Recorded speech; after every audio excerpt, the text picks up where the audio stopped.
மற்றவர்கள் பரிசுத்தமாவதற்கு என்னை நானே பரிசுத்தமாக்குகிறேன் என்று சொல்லி ஜெபித்த இயேசுவின் நாமத்தில் வாழ்த்துக்கள்.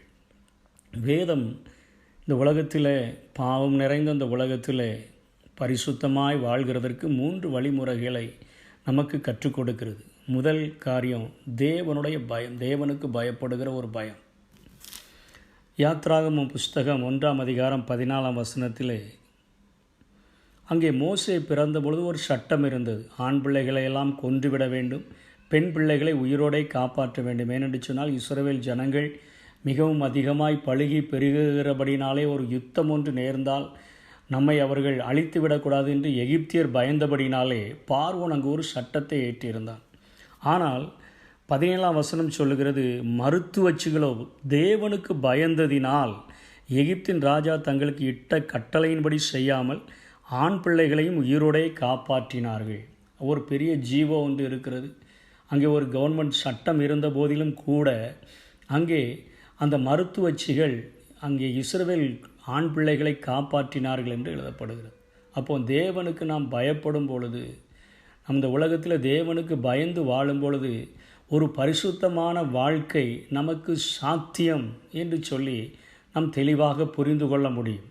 ஆகவே முதல் காரியம், தேவனுக்கு பயப்படுகிற பயம் நம்முடைய உள்ளத்தை ஆட்கொள்ளுமானால், மனிதர்களுக்கு பயப்படுகிற பயம் அல்ல, ஆத்துமாக்களை நரகத்திலே தள்ளி அழிக்க வல்ல அந்த ஆண்டவர் மேலே, அந்த மகா பெரிய தேவன் மேலே நமக்கு ஒரு பயம், பரிசுத்தமாய் வாழணும் அப்படிங்கிற ஒரு நடுக்கம் நமக்குள்ளாய் இருக்கும் என்று சொன்னால், இந்த உலகத்தில் ஒரு பாவமில்லாத ஒரு வாழ்க்கை நமக்கு சாத்தியம் என்பதை வேதம் நமக்கு கற்றுக் கொடுக்கிறது. 2வது காரியம், தேவன் மேல் வைக்கிற ஒரு அன்பை குறித்து நாம் பார்க்கலாம்.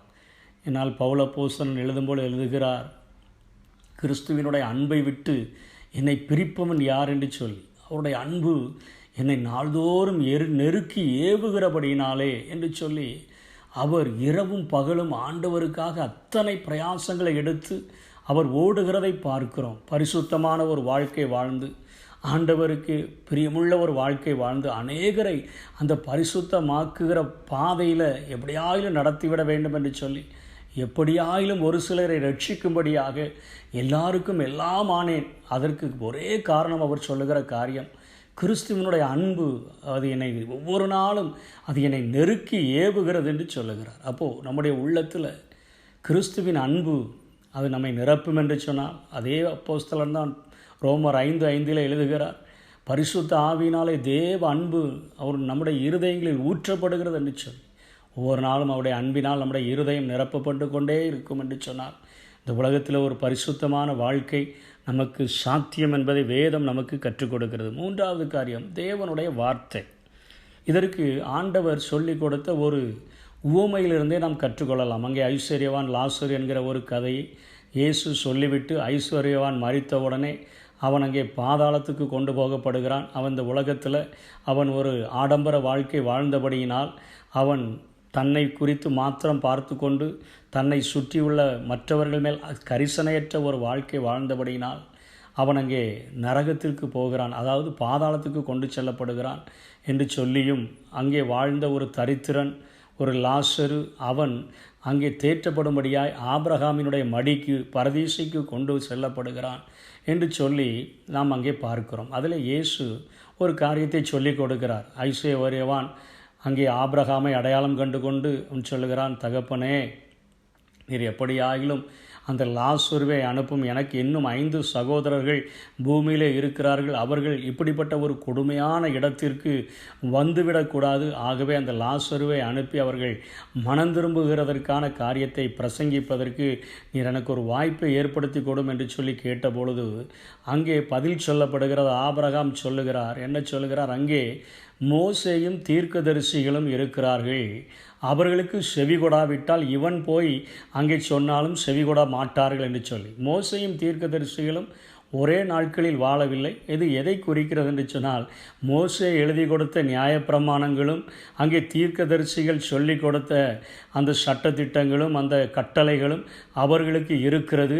அதாவது இன்றைக்கு நமக்கு வேதம் இருப்பது போல அன்றைக்கு அவர்களுக்கு நியாயப்பிரமாண புஸ்தகம் இருக்கிறபடினால் அந்த வார்த்தையின்படி அவர்கள் நடந்தால் போதும், அவர்கள் ரட்சிக்கப்படுவார்கள். இங்கே மேலே இருந்து ஒருவன் சென்று அங்கே சொல்லுகிறதினால் அவர்கள் பரிசுத்தமாய் வாழப்போவதில்லை என்பதை இங்கே ஆபிரகாம் சொன்னதாக நாம் இங்கே பார்க்கிறோம். அப்போது 3 காரியங்கள் வேதத்தில் நமக்கு கற்றுக் கொடுக்கப்படுகிறது. 3 காரியங்கள் இந்த பூமியிலே நாம் பரிசுத்தமாய் வாழ்கிறதற்கு. 1, தேவனுக்கு பயப்படுகிற பயம், தேவன் மேலுள்ள அளவற்ற ஒரு அன்பு. 3வது காரியம், தேவனுடைய வார்த்தையின் மேல் உள்ள ஒரு ஈர்ப்பு. அந்த வார்த்தையின்படி எப்படியாயிலும் நான் கேட்டு நடக்க வேண்டும் என்று சொல்லி நடந்தேன் என்று சொன்னால், இயேசுவே சொல்லுகிறார், நானும் பிதாவும் அவனுக்குள் வந்து அவனோடு கூட வாசம் பண்ணுவோம் என்று சொல்லி பரிசுத்த வாழ்வு சாத்தியம். அப்படிப்பட்ட வாழ்க்கையை தேவன் தாமே நமக்கு தந்தருள்வாராக. ஆமென். பரிசுத்தம் பேர உம்மண்டை வந்து நிற்கும் ஓர் பாவினா, ஆட்கொண்டு நீதம் உம்மருள் தந்து கிருபையாய் வழி நடத்தும். என்னை ஆட்கொண்டு நீதம் உம்மருள் தந்து கிருபையாய் வழி நடத்தும்.